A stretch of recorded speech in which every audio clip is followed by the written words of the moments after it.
O rio Nilo contribuiu para alguns povos se tornarem sedentários. Como em determinadas épocas do ano as águas do Nilo inundam suas margens, quando elas voltam ao normal, essas margens se tornam ricas terras férteis que propiciam a agricultura. Desse modo, o Egito nasceu em torno do rio Nilo e ficou isolado ali até a chegada dos romanos. O rio Nilo talvez tenha sido a principal ou verdadeira riqueza do Egito Antigo. Até mesmo a escrita ganhou importante suporte no papiro plantado em suas terras inundadas. O papiro facilitou o transporte e a guarda de importantes documentos daquele império. A vida dos egípcios naquela época era totalmente voltada para a sua religiosidade. Eles eram politeístas, isto é, acreditavam em vários deuses que participavam de tudo em suas vidas. Acreditavam também na vida após a morte, muito mais importante para eles que a vida presente. O faraó era considerado um deus sobre a terra. Foram essas crenças as principais responsáveis por uma arquitetura monumental, como as pirâmides, os túmulos e os templos que eles construíram. Estes últimos, os templos, sempre próximos ao rio Nilo, e as pirâmides e os túmulos mais afastados, no deserto. Templos, palácios e pirâmides foram construídos em homenagem aos deuses e aos faraós. Eram construções grandiosas e imponentes, porque deveriam mostrar todo o poder do faraó. Foram construídos com imensos blocos de pedra e foram utilizadas as mãos de obra escrava e dos trabalhadores e soldados nos períodos em que não trabalhavam, isto é, durante a cheia do Nilo e nas épocas sem guerras. As construções apresentam formas rígidas e geométricas. Toda a decoração interna e externa foi produzida pelos artesãos egípcios. Para erguerem esses edifícios, os egípcios não utilizaram nenhum tipo de argamassa, ou seja, algum tipo de cimento como usado nas nossas construções atuais. As pedras foram perfeitamente cortadas e encaixadas para formarem as paredes. Como este monumento, por exemplo, que é um complexo arqueológico que possui 2 grandes templos escavados na rocha, situado no sul do Egito. Esta é outra vista do templo Abu Simbel. Esses templos foram construídos por ordem do faraó Ramsés II. A construção levou em torno de uns 20 anos para ficar pronta. Nesses espaços, a arte demonstrava todo o poder do faraó por meio de gigantescas estátuas e imensas colunas. Repare o tamanho da porta e das esculturas em relação às pessoas que se encontram à porta do templo. Olhe também os sinais que há entre as estátuas.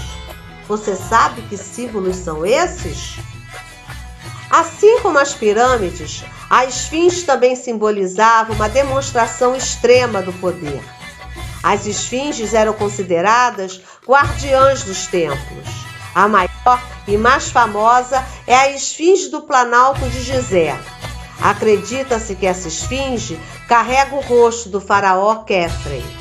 Os egípcios acreditavam que, além de preservar o corpo dos mortos com a mumificação, era importante encomendar a um artista uma escultura que reproduzisse seus traços físicos. E essa ideia não servia apenas para a representação dos mortos. Todas as esculturas produzidas deveriam revelar as características do retratado, com fisionomia, traços étnicos e condição social. Esta é a estátua do faraó Miquerinos e sua esposa. Ela está no Museu de Belas Artes de Boston, nos Estados Unidos. Note como as figuras estão em postura rígida, de modo artificial. O faraó está com a perna esquerda à frente, os braços colados ao corpo e as mãos fechadas segurando objetos que ainda não foram identificados. Essa postura indica seu poder. É uma estátua naturalista, apesar de ser idealizada. Este é novamente o faraó Miquerinos, só que ele agora está entre duas deusas. À esquerda, a deusa Hathor, e à direita, uma divindade protetora de um dos locais em que se divide o país. Miquerinos usa a coroa do Alto Egito, a barba ou o cavanhaque postiço e a veste real. Esta é a estátua de Osíris, no templo de Karnak. Karnak era o principal local de culto aos deuses de Tebas, cujo deus maior era Amon-Ra. Haotep e Noferte foram um casal egípcio, onde ele era um funcionário e Noferte, sua esposa, uma princesa. Aqui a esposa possui a mesma altura de seu marido, quebrando as regras da escultura egípcia. De acordo com as convenções, o corpo masculino era pintado de vermelho e o feminino de amarelo claro. Estátua sentada do faraó Khefren. Apesar de sentada, a estátua mostra a rigidez e a frontalidade que demonstram o poder do faraó. É esculpida em pedra. Os deuses da esquerda para a direita: Horus, seu pai Osíris e sua mãe Ísis. É uma escultura em ouro. Entronizado como Amenófis IV, após as mudanças que fez, inclusive mudanças religiosas, esse faraó passou a se chamar Akenaton e sua esposa Nefertiti. Esta é a estátua de um escriba, importante função no Egito Antigo. Ele era responsável por toda a contabilidade do império e outras coisas relacionadas ao faraó. É uma escultura muito naturalista. Podemos perceber que se trata de um homem mais velho. Repare no corpo dele, nos detalhes que mostram como eram seu rosto e seu corpo. Este é um outro escriba.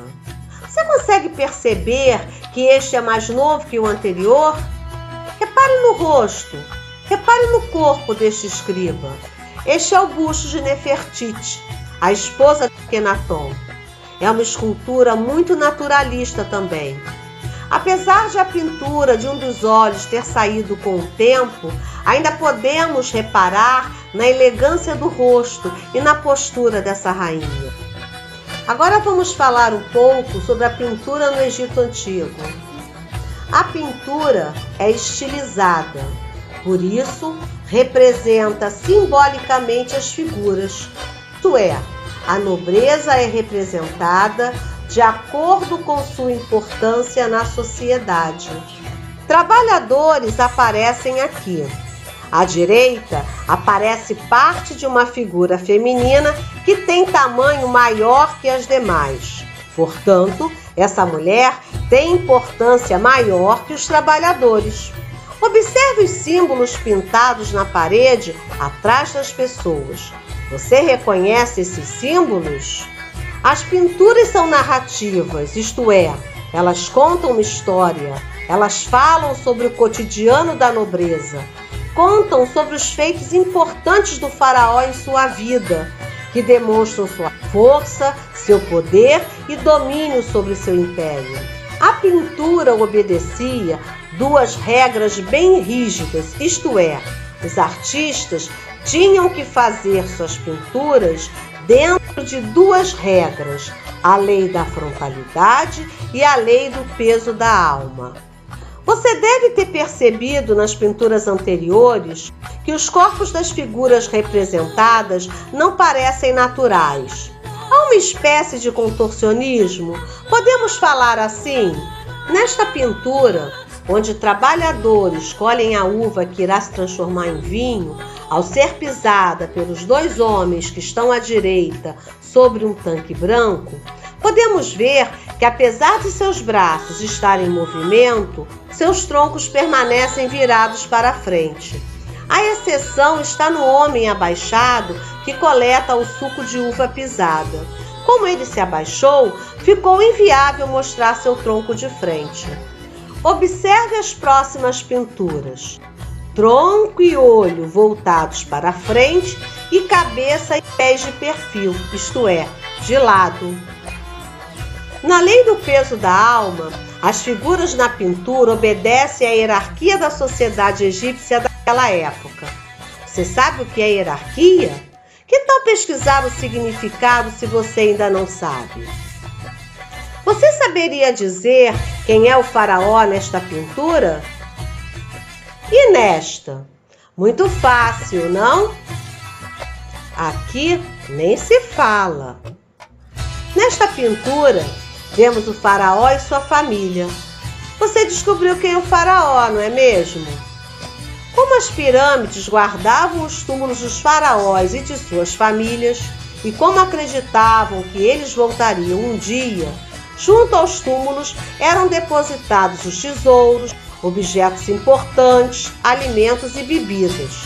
Claro que o tempo consumiu os alimentos e as bebidas, mas os tesouros e os objetos ficaram. Havia muitas salas dentro das pirâmides. As paredes eram todas pintadas e escritas com hieróglifos. As pinturas mostravam o que o morto tinha feito de importante na sua vida. E a escrita acrescentava nomes importantes e partes do livro dos mortos. Havia também a pintura de muitos deuses para guardar o local e mostrar a religiosidade do morto. Esta é uma escultura de Tutancâmon. Havia também muitas esculturas nas salas das pirâmides. Geralmente, elas representavam um morto. Nesta, por exemplo, como os braços estão cruzados sobre o tronco, significa que o faraó está morto. Esta é a estátua K do faraó Hor. Junto ao sarcófago do morto era colocada uma estátua K. K mais A, letra K mais A. É assim que se escreve. Acreditava-se que a alma do morto ficaria livre para percorrer todo o planeta Terra. Mas quando quisesse voltar, encontraria seu lar quando reconhecesse sua estátua K. As estátuas eram esculpidas em madeira ou pedra. Como o hieróglifo que significa K é o desenho de 2 braços levantados, as estátuas K aparecem com esse símbolo em suas cabeças. Os vasos canopos eram recipientes utilizados para colocar órgãos retirados do morto durante o processo de mumificação. Os egípcios acreditavam que a preservação de determinados órgãos era importante para manter a vida no além. Estes mostrados aqui são 4 e cada um guarda determinado órgão de acordo com a tampa em formato de homem, é para o fígado, babuíno para os pulmões, chacal para o estômago e o falcão para os intestinos. O corpo mumificado era guardado no sarcófago antes de ser colocado no túmulo. Os sarcófagos são todos decorados. Eles trazem textos escritos sobre o morto, pinturas e características físicas também. Para encerrarmos, é importante destacarmos a escrita do Egito Antigo, o hieróglifo ou hieroglifo. As 2 formas estão corretas.